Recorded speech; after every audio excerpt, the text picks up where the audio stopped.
Il est 6h37, Mathieu Noël. La suite du journal David Doucan, vous nous parlez de la migraine avec peut-être une bonne nouvelle pour tous ceux qui en souffrent. Oui, ils sont entre 6 et 10 millions en France à ressentir ces terribles douleurs. Des scientifiques du CNRS et de l'Université Côte d'Azur viennent d'obtenir des résultats très encourageants qui leur permettent de mieux comprendre ce qui déclenche les crises. Explication, Mélanie Gomez.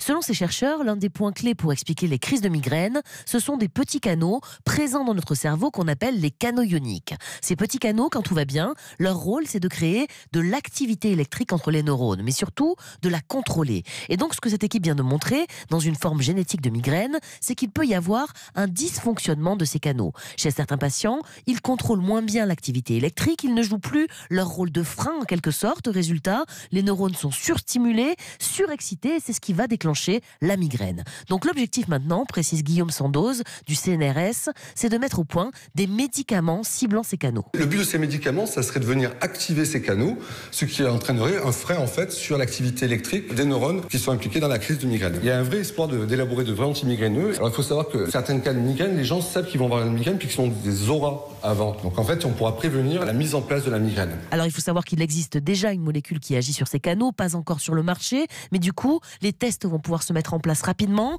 dès le mois prochain chez l'animal, d'ici 1 an chez l'homme. Si cela fonctionne, un traitement pourrait être sur le marché dans 5 ans. La spécialiste santé d'Europe 1, Mélanie Gomez.